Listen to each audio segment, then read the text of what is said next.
He did not fake a company or forge a check. He forged an entire country, a capital city, a flag, its own money, even a prince to rule it. Every piece invented by one man. Then he sold it. His name was Gregor MacGregor. The year is 1822. The place is London, the richest money market on earth, and he is convinced that he is the ruling prince of a Central American nation called Poyais. He will raise £200,000 selling its bonds. He will sell its land to hundreds of families, and he will load 250 of them onto ships, bound for a shining capital that is really nothing but empty jungle. More than half of those settlers will never come home. But the most disturbing part is not the lie. It is what happened to MacGregor afterward. This is exactly how a man invented a country out of nothing and was never punished for it. To understand how London fell for it, you have to understand one uncomfortable thing. Almost everything that made Gregor MacGregor believable was true. He was born in 1786 into a proud Scottish military family, a descendant of the outlaw Rob Roy. At 17, he bought a commission in the British Army.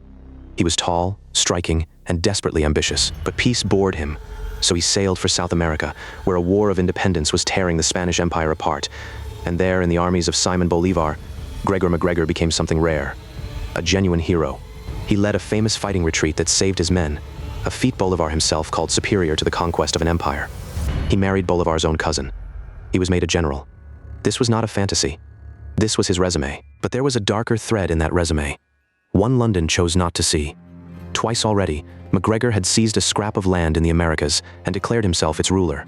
He had proclaimed a Republic of the Floridas and once even styled himself the Inca of New Granada. Poyais was not his first invented country. It was only his most ambitious. So when this decorated soldier returned toward Britain with an extraordinary story, London was primed to believe him. And the story began with a real place and a real king. On the Mosquito coast of Central America, MacGregor had met a local king, and over rum and gifts, that king signed away an enormous tract of land. 8 million acres of jungle and swamp that no one could farm. To an honest man, it was worthless. To MacGregor, it was the raw material for the greatest confidence trick ever attempted. He arrived in London in 1821 with a new name for himself. His Serene Highness, the Cazique of Poyais. Now came the real problem. How do you sell a country that does not exist? MacGregor understood something most swindlers never grasp. People do not fall for a lie because it is loud. They fall for it because it arrives wrapped in the paperwork of the truth. So he built the paperwork. First, a book. A handsome guidebook of over 300 pages, describing Poyais in loving detail, published under the false name of an invented army captain, Thomas Strangeways. The book promised a capital city called St. Joseph, with wide boulevards, a domed cathedral, an opera house, and a bank. It promised fertile soil, 3 harvests a year, and rivers where the natives were said to gather lumps of pure gold from the water. None of it was real. There was no city. There were no boulevards. There was only jungle. But printed in a serious book, with maps and engravings, the dream became solid enough to sell. He opened Poyais land offices in London, Edinburgh, and Glasgow. There, ordinary families bought the right to own Poyais land, first for a few shillings an acre, then, as demand rose, for more. Around 500 people handed over their savings for deeds to plots that were pure fiction, and he aimed the dream with terrible precision at his fellow Scots.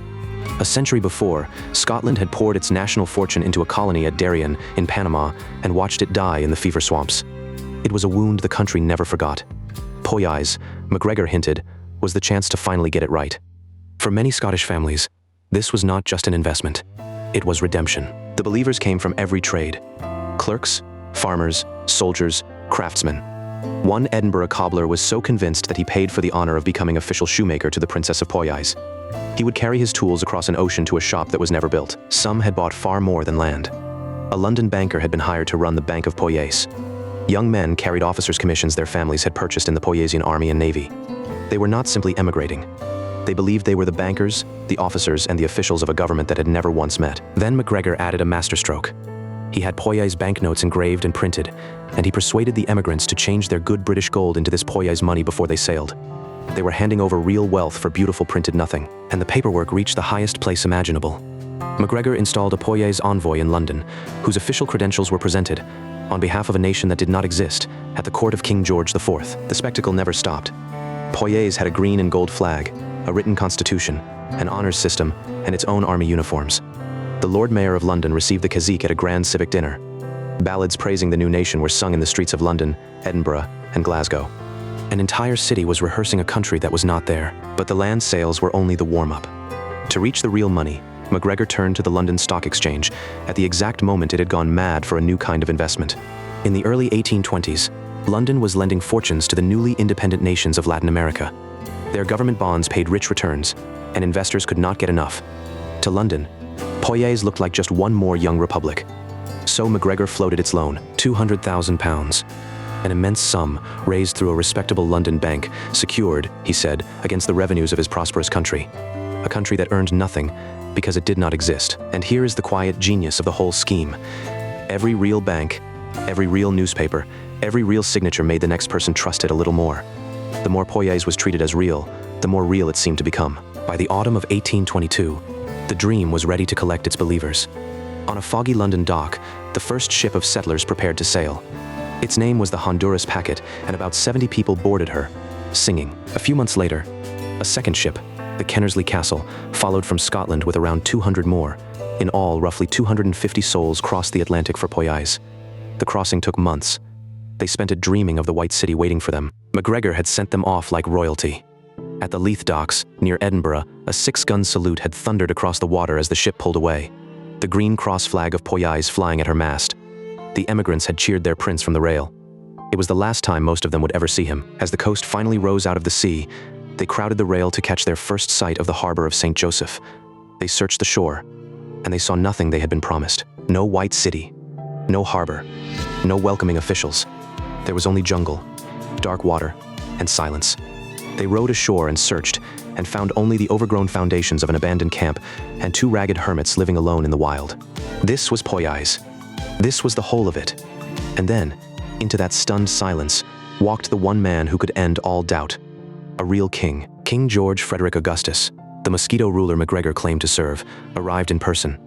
He told the settlers the truth. He had never made MacGregor a prince. He had never authorized any of this. And he revoked the grant on the spot. The single authority that had made Poyais feel real had just dissolved in front of them. And now their situation turned deadly. The ships could not stay. Soon the settlers were stranded on a hostile shore as the tropical rains closed in. In the heat and the wet, disease took hold. Malaria and yellow fever swept the camp. With no doctor and no shelter, the settlers began to die, one after another, in a country that had never existed. And here is what almost none of them knew. While they were dying in the jungle, back in London the machine was still running.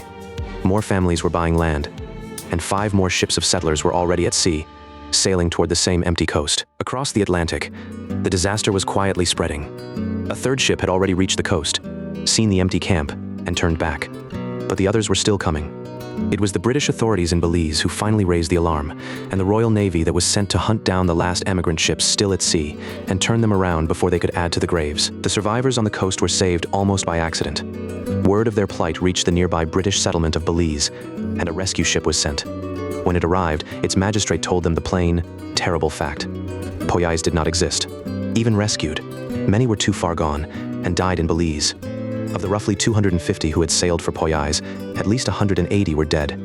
Fewer than 50 ever made it home to Britain. If you think the people who trusted their lives to Poyais deserve to be remembered, the like button is how this story reaches the next person. Because what they came home to was not justice.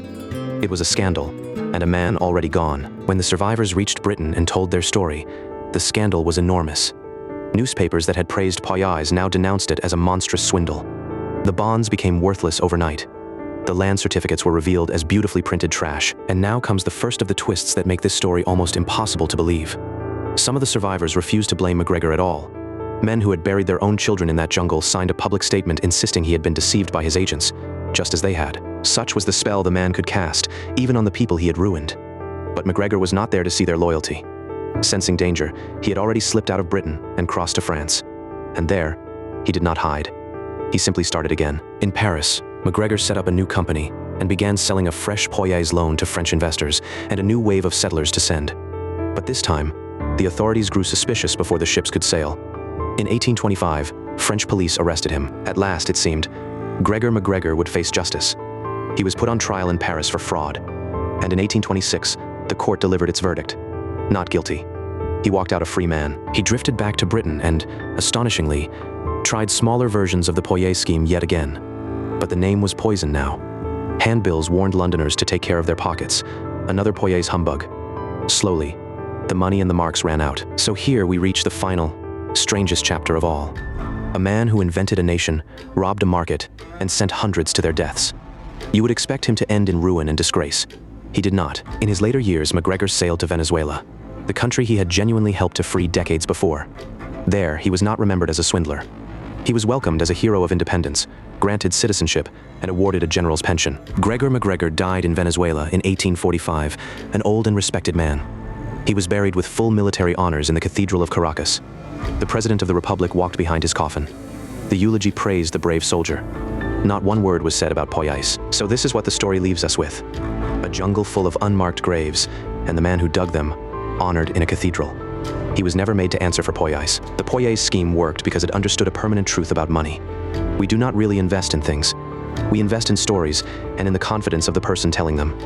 MacGregor simply told a better story than the truth. 2 centuries later, his invention has never really gone away. Every phantom company, every fake return, every too good to be true prospectus is a distant cousin of Poyais, the country that existed only on paper and in the minds of the people who wanted to believe. If you want the true stories of how history's greatest cons were built and undone, subscribe and stay with us. There is always another one.